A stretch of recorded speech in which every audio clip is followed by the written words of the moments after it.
Hey guys, welcome back to the channel. Today I've got even more tips for your Atlantis vacation on Virgin Voyages. From cabin selection to packing advice to little quality of life tricks that can seriously improve your trip, all these things are things I've learned over the years. If you haven't already, also check out my other Atlantis tips videos because I cover everything from what to pack, party etiquette, and what life is actually like on board the cruise. But alright, let's get started with this video.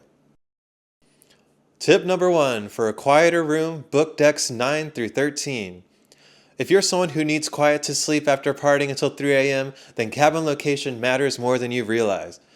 In my opinion, the best decks for peace and quiet are decks 9 through 13. I personally aim for deck 9, it's become my go-to deck, but 9 through 13 should give you a similar experience. Here are the 3 decks I would avoid if you want a quieter cabin.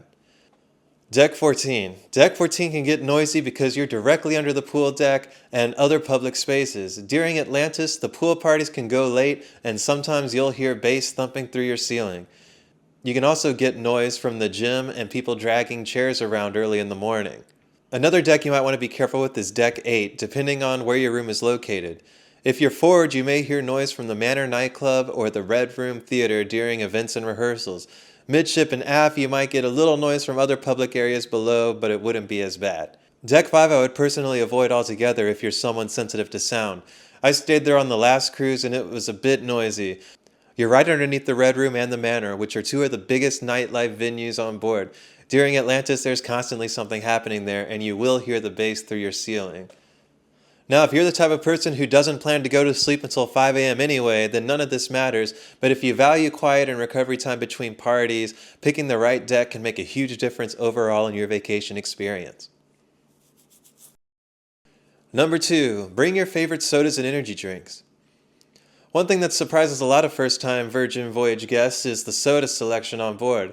The included options are actually pretty limited. You'll usually just find Coke products like Coke, Diet Coke, and Sprite. But if you're someone who absolutely needs your Dr. Pepper, Mountain Dew, or Big Red, or your favorite energy drink, you should just bring it with you.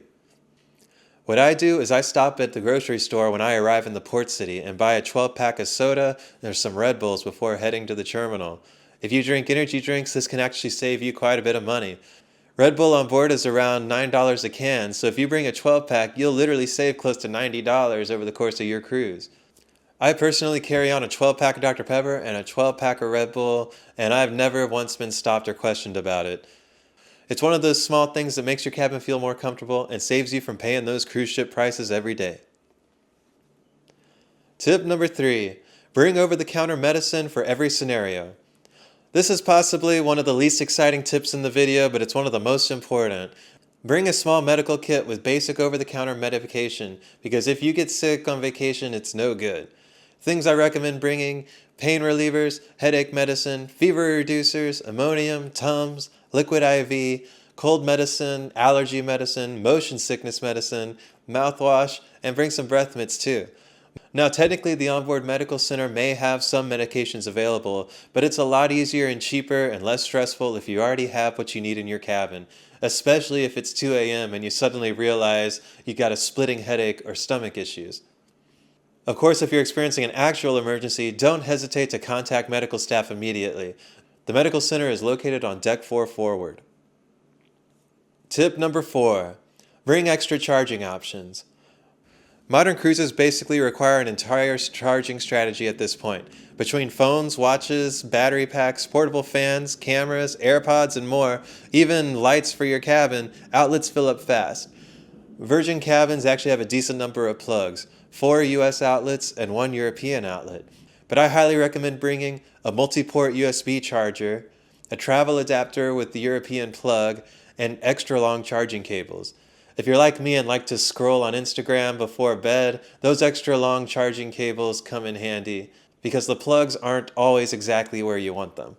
One important thing though, power strips, extension cords, and throughway splitters are not allowed on board and may get confiscated during boarding. So instead, use compact USB charging hubs or travel adapters to expand USB ports safely. That's all I got for you guys today. I hope these tips help you make the most of your Atlantis vacation on Virgin Voyages. If you enjoyed this video, definitely check out my other Atlantis guides because I've got a whole series covering what to expect, what to pack, party tips, cruise etiquette, and a bunch of stuff I wish I knew before my first sailing. If you see me on board one of these voyages, come say hi. I genuinely love meeting y'all in person and hearing your cruising stories. Don't forget to like and subscribe, and thank you for watching. We'll see you next time.